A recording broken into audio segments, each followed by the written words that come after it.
Good morning class.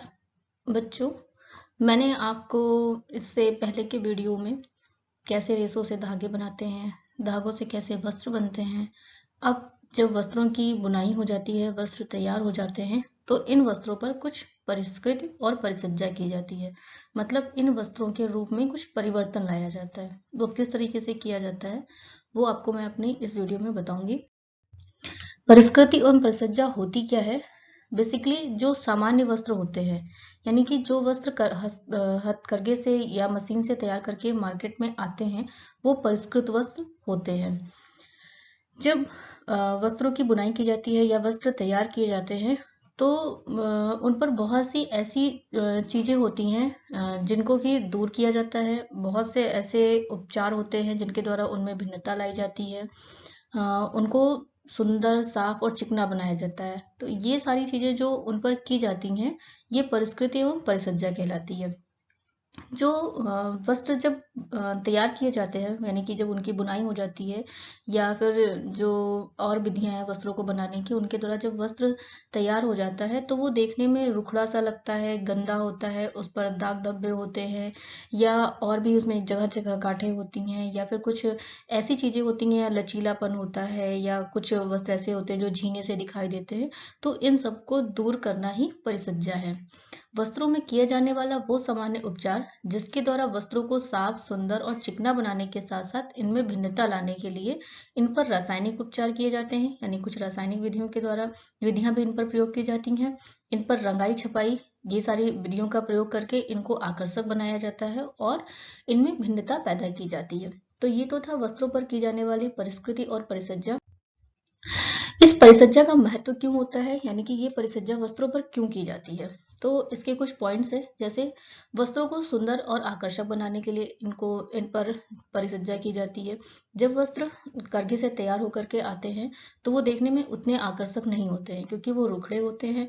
उनकी जो बुनाई होती है वो बिखरी हुई सी दिखती है, या कह सकते हैं उन पर जगह जगह रेसे उभरे हुए दिखते हैं, या वो उतने चिकने या उतने कोमल नहीं होते हैं जितना उनको होना चाहिए, यानी देखने में वो उतने अट्रैक्टिव नहीं लगते हैं जितना कि उनको बना करके फिर मार्केट में उन पर परिसज्जा करके उन्हें मार्केट में भेजा जाता है। तो वस्त्रों को सुंदर और आकर्षक बनाने के लिए उन पर परिसज्जा की जाती है। रंगाई और छपाई के द्वारा उनमें भिन्नता लाई जाती है। अगर हम देखें तो बुनाई के बाद लगभग सारे वस्त्र एक जैसे ही दिखाई देते हैं। तो जो आजकल की परिधान शैली है, या ये कह लें कि जो फैशन शैली है, उसमें जो भिन्नता देखने को मिल रही है वो रेसों के माध्यम से तो है ही कि बहुत सारे रेसे ऐसे हैं जो मार्केट में रासायनिक विधि से तैयार किए जा रहे हैं जिससे वस्त्रों में भिन्नता आ रही है। साथ ही साथ ये जो रंगाई और छपाई की या फिर जो परिसज्जा की विधियां हैं, इनके द्वारा भी इन पर भिन्नता लाई जाती है। तीसरा है वस्त्रों को त्वचा के अनुकूल बनाना, यानी कि जब वस्त्र बुनकर तैयार होते हैं और उन्हें पहनना होता है तो वो उतने कंफर्टेबल नहीं होते हैं जितना उनको होना चाहिए। तो उनको वो उस योग्य बनाने के लिए, उतना कंफर्टेबल बनाने के लिए उन पर ये परिसज्जा की जाती है। जैसे उसकी सतह को चिकना किया जाता है, या उनकी सतह पे जो दाग धब्बे होते हैं उनको दूर किया जाता है, या कुछ ऐसे वस्त्र होते हैं जो बहुत हल्के होते हैं, जो पहनने पे व्यक्ति को उतना कंफर्टेबल फील नहीं होता है, तो उनमें भारीपन ला करके उनमें लचक लाने का काम परिसज्जा के द्वारा किया जाता है। वस्त्रों को अत्यधिक उपयोगी बनाया जाता है। ये भी कह सकते हैं कि परिसज्जा के द्वारा जो वस्त्रों की आयु होती है उनको बढ़ाया जा सकता है, उनकी मजबूती को, उनकी सुंदरता को और ज्यादा निखारा जा सकता है। हल्के वस्त्रों को पहनने के अनुकूल बनाने की मैंने अभी आपको बताया कि जो रासायनिक विधि से वस्त्र रेसे तैयार किए जाते हैं, उनसे जो वस्त्र बनते हैं, या कुछ ऐसे हमारे प्राकृतिक रेसे भी हैं जिनसे बने हुए वस्त्र बहुत हल्के होते हैं। उनको पहनने पर जो एक आरामदायक वाली स्थिति होती है, या फिर ये कह लें कि उनको कैरी करना उतना आसान नहीं होता है। तो उनको अपने अनुकूल बनाने के लिए, या उनको पहनने वाले वस्त्रों के अनुकूल बनाने के लिए उन पर परिसज्जा की जाती है या उनमें भार लाया जाता है।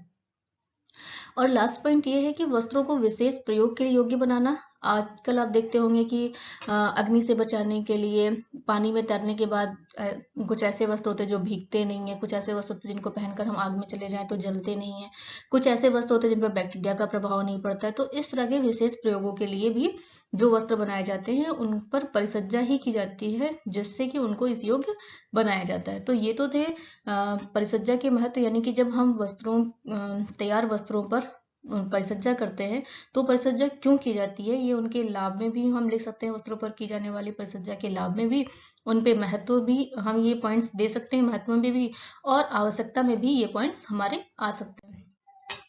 इसके साथ ही जब वस्त्र बनके तैयार होते हैं, यानी कि जब उनपे बनाई प्रक्रिया हो जाती है, तो वो हमारे अपरिष्कृत वस्त्र होते हैं, और जब हम उनपे परिसज्जा कर देते हैं तो वो हमारे परिष्कृत वस्त्र कहलाते हैं। अब अपरिष्कृत वस्त्र और परिष्कृत वस्त्र में अंतर क्या होता है?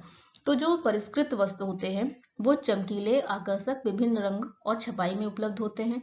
यानी कि अगर हम उनको देखें तो उनमें एक अलग सी चमक होती है, उन कपड़ों में, उन वस्त्रों में लोगों को अपनी तरफ आकर्षित करने की एक क्षमता होती है उनके अंदर, जैसे देख करके ही मतलब पा लेने की लालुकता अंदर आ जाए।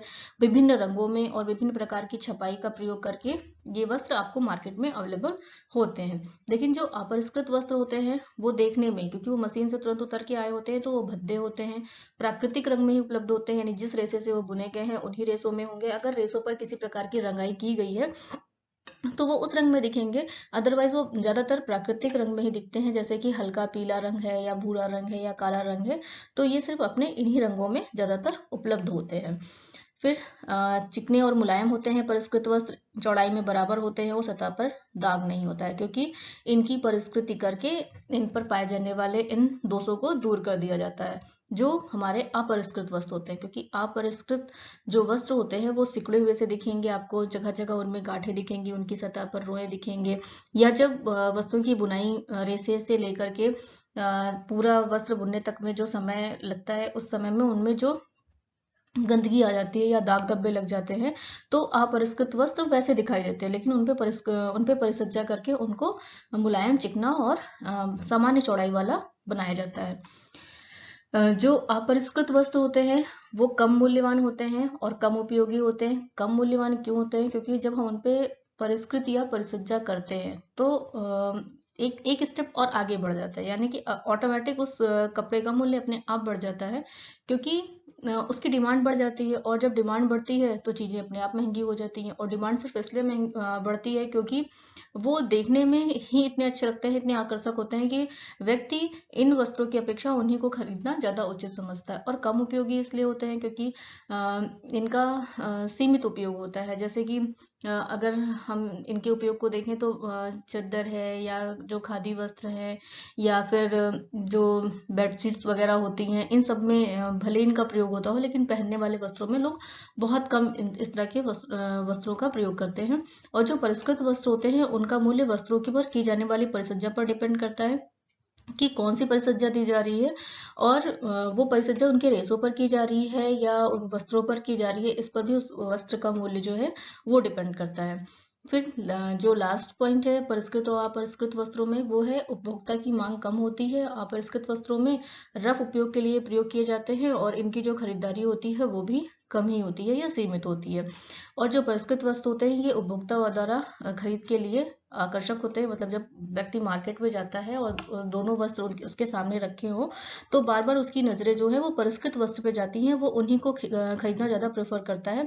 क्योंकि जो अपरिष्कृत वस्त्र हैं वो देखने में उतना लोगों को अपनी तरफ आकर्षित नहीं कर पाते जितना कि ये परिसज्जा किए हुए वस्त्र होते हैं। तो ये तो अंतर होता है परिष्कृत और अपरिष्कृत वस्त्रों में, जो कि देखने से ही आपको महसूस हो सकता है, या देख करके ही आप आसानी से इन दोनों में अंतर कर सकते हैं।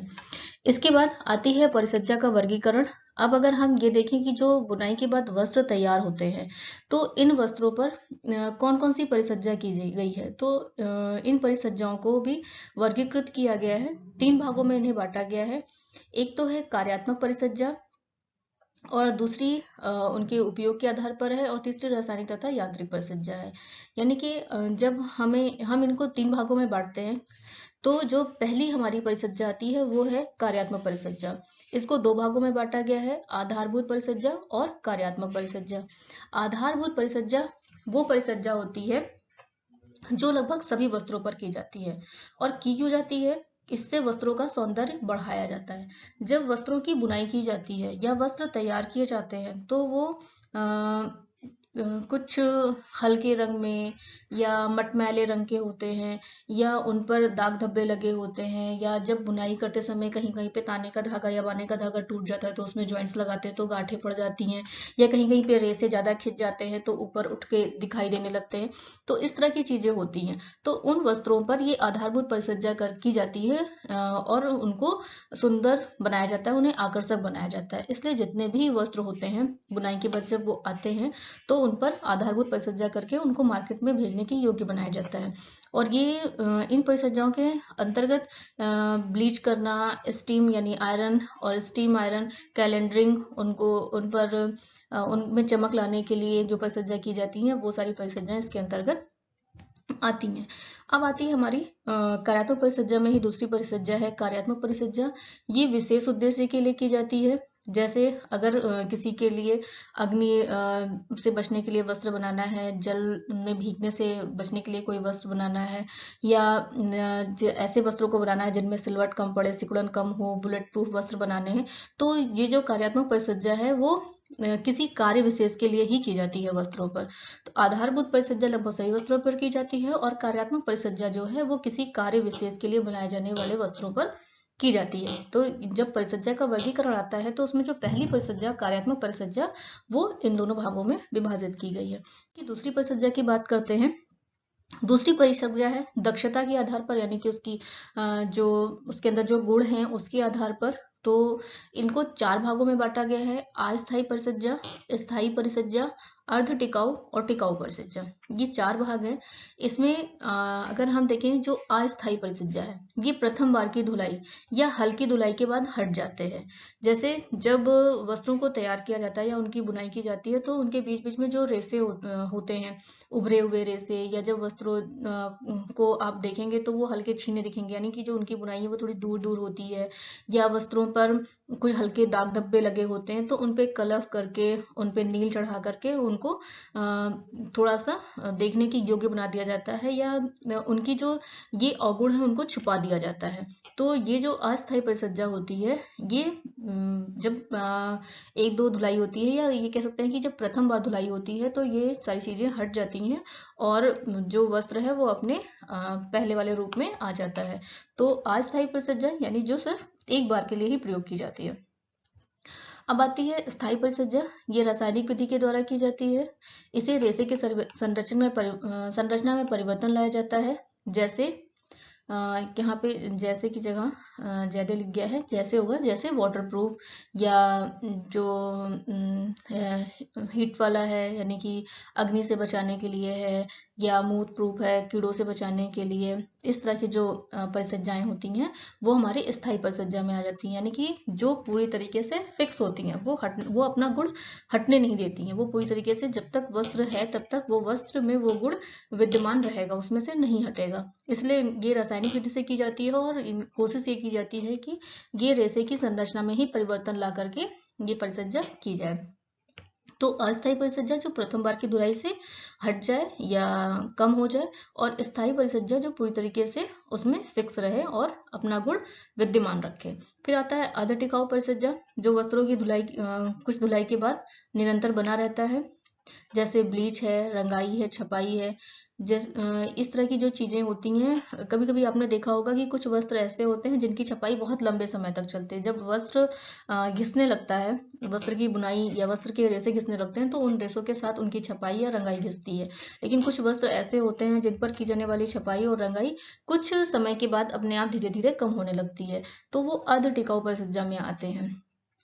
और जो चौथी है वो है हमारी टिकाऊ परिसज्जा, जो वस्त्र पर सदैव बनाए रखने के लिए की जाती है। ये लंबे समय के बाद ही हटते हैं, या जैसे कि ये कह सकते हैं कि जो कुछ वस्त्र ऐसे होते हैं जो आपने मार्केट में देखा होगा कि उन पर डिजाइन के साथ श्रिंकनेस होती है, यानी कोई डिजाइन बनी होगी और वो डिजाइन कहीं कहीं पर सिकुड़ी सिकुड़ी सी नजर आएगी, या कुछ ऐसी होती हैं जिसमें अपने आप ऑटोमेटिक प्लेट पड़ी होती हैं, या कुछ ऐसी डिजाइन दिखेंगी जो मतलब केवल डिजाइन ही उभरा होगा और कपड़ा जो है वो श्रिंक होगा, यानी फैलाने पे वो कपड़ा फैल जाएगा।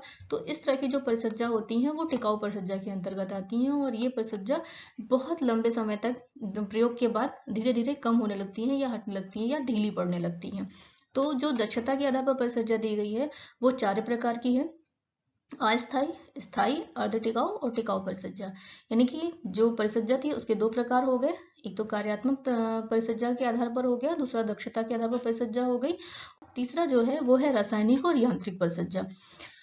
रासायनिक परिसज्जा स्थायी परिसज्जा होती है, अभी मैंने आपको बताया था। इसे वेट परिसज्जा या गीली परिसज्जा भी कहते हैं, रसायनों का प्रयोग करके की जाती है।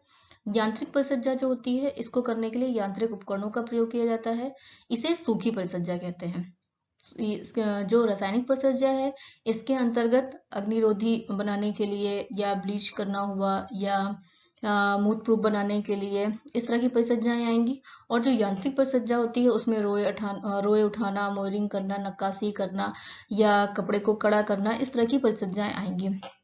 तो हमारा जो सिलेबस है जिसमें हमको परिष्कृत और परिसज्जा के बारे में पढ़ना है, तो हमारे सिलेबस में रासायनिक और यांत्रिक परिसज्जा के बारे में ही हमको पढ़ना है। तो आगे कुछ रासायनिक परिसज्जाएं दी गई हैं और कुछ यांत्रिक परिसज्जाएं दी गई हैं। इनमें भी हमको सारे नहीं पढ़ने हैं, जो पढ़ने हैं उसका वीडियो मैंने आपको आगे दिया हुआ है, आगे आने वाले वीडियो में वो आपको मिल जाएगी। लेकिन यहाँ पे जो कुछ रासायनिक परिसज्जा के प्रकार हैं वो देख लीजिए। मर्सराइजिंग है, सल्फर प्रतिरोधी है, जल प्रतिरोधी है, अग्नि प्रतिरोधी है, ब्लीच है, मूत प्रूफ है, प्रूफिंग है, मेल्ट यानी कि फफूंद प्रूफिंग है, वजन बढ़ाना है, एंटी स्टैटिक है, और सॉइल एंड स्टेन प्रूफ है, एंटीसेप्टिक प्रूफ है, बैक्टीरियल रेजिस्टेंस है, श्रिंकनेस कंट्रोल है, परमानेंट फिनिशेस है। इस तरह की जो परिसज्जाएं हैं इन सब में किसी न किसी रसायन का प्रयोग करके किया जाता है, और ये स्थायी परिसज्जाएं होती हैं, ये लंबे समय तक वस्त्र पर बनी रहती हैं और अपना गुण जल्दी समाप्त नहीं होने देती हैं। ये परिसज्जाएं किसी विशेष कार्य के लिए ही की जाती हैं। जैसे जब हम इसमें देखते हैं मूत प्रूफिंग के लिए, तो जल्दी कपड़ों में कीड़े न लगें, वजन बढ़ाना, जो हमारे सिल्क के कपड़े होते हैं उनमें बाहर लाने के लिए की जाती है।